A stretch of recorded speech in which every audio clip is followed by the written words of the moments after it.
नवाचारों के लिए चर्चित राजस्थान विधानसभा के आगामी सत्र में ऑपरेशन सिंदूर पर चर्चा हो सकती है। अध्यक्ष वासुदेव देवनानी ने संकेत दी कि ऑपरेशन सिंदूर के दौरान सेना ने अदम्य शौर्य दिखाया और पाकिस्तान को करारा जवाब दिया।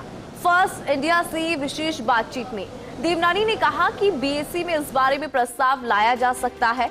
उन्होंने पहलगाम हमले के दोषियों के खात्मे पर भी वीर सैनिकों की जाबाजी की सराहना की है।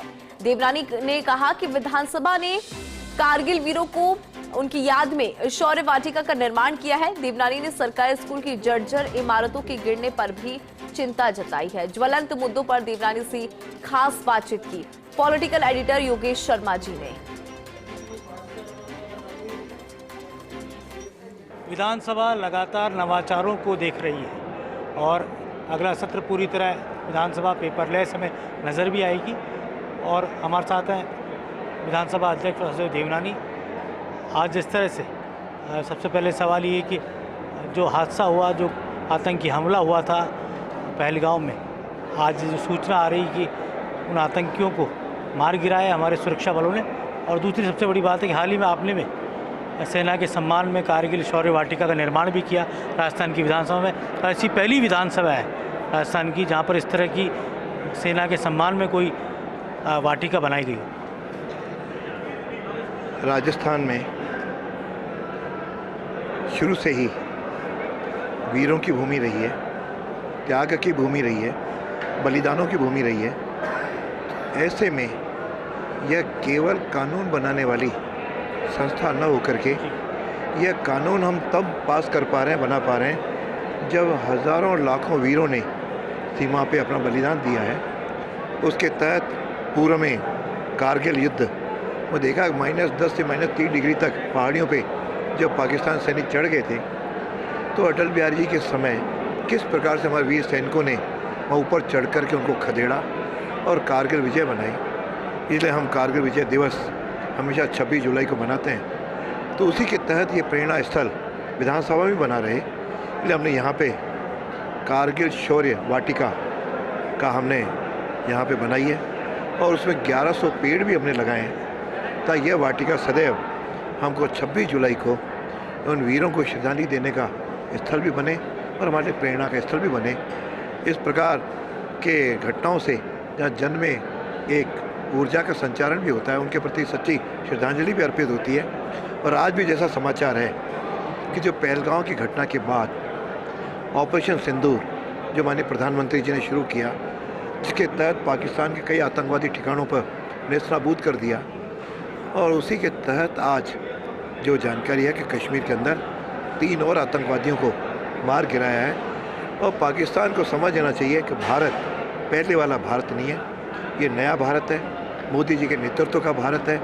यह कभी भी आतंकवाद सहन नहीं करेगा और भारत की सुरक्षा सुरक्षित हाथों में है, वह सुरक्षा होकर रहेगा और उनके साथ सारे देश के 140 करोड़ लोग उनके साथ खड़े। मानसून सत्र को लेकर आप क्या कहेंगे? पेपरलेस विधानसभा में पूरी तरह नज़र आने वाली है। आज भी हमारी टीम को मैंने 3 दिन दिल्ली भेजा था। जो कुछ और इसमें सॉफ्टवेयरों की कुछ आवश्यकता थी, कुछ और सुधार था, वहाँ से करा के लाए हैं। मुझे लगता है कि आगामी विधानसभा जो संभवतः सितंबर में, अगस्त एंड या सितंबर में हम शुरू करने जा रहे हैं, वह इसमें काफ़ी कुछ और नए प्रोविज़न भी हमने किए हैं, जिस कारण धीरे धीरे पूरी पेपरलेस हो। हमारा तो सोच भी है कि कमेटियों की जो मीटिंग होती हैं उसमें अटेंडेंस भी हम इसी डिजिटल के माध्यम से कराएं, और जो गेट से हमारे आगंतुक आते हैं उनके पास बनते हैं वो भी धीरे धीरे हम डिजिटल, शायद अगले 1 महीने में हम ये दोनों नवाचार इसमें करने जा रहे हैं। आप खुद भी शिक्षा मंत्री रहे थे, जिस तरह के भी हादसे हुए हैं भवन गिरने से, क्या संदेश देना चाहिए? इसमें बड़े पीड़ादायक और दर्दनाक है कि मैं कल्पना कर सकता हूँ कि किसी के माता पिता का कोई पुत्र जो कि शिक्षा लेने गया है और जिसके कई सपने हैं, वे सपने इस तरह की घटनाओं से टूट जाते हैं।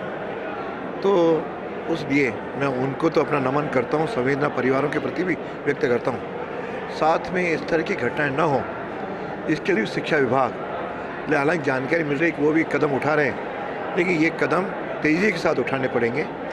राजस्थान में जितने भी स्कूल्स हैं उनकी चेकिंग करनी पड़ेगी और उनमें इस प्रकार का कहीं भी कोई कमज़ोर कोना है, कमज़ोर कमरा है, कमज़ोर छत है, कमज़ोर दीवार है या गेट पे भी कोई कमज़ोरी है, उसको भी पैसे की कोई कमी ना आने दें और पूरी तरह उसको ठीक करा के ही बच्चों को वहाँ जाने दिया जाए।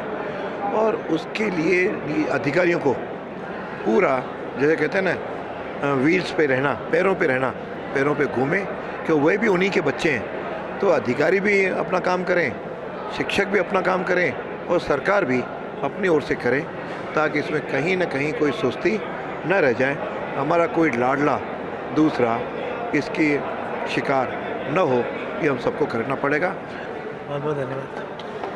और जिस तरह से राजस्थान की विधानसभा के अध्यक्ष ने एक बड़ी अहम बात बोली है और ये कह दिया कि शिक्षा विभाग को सचेत रहना चाहिए, जिससे इस तरह के सरकारी स्कूल के जर्जर होकर गिरने के हादसे नहीं हो पाए। एक और बात मुझे बहुत महत्वपूर्ण कही है कि ऑपरेशन सिंदूर को लेकर, सेना के शौर्य और पराक्रम को लेकर सदन में, विधानसभा के भावी सत्र में चर्चा कराई जा सकती है। हमारा जर्नलिस्ट महेंद्र के साथ योगेश शर्मा, फर्स्ट इंडिया, जयपुर।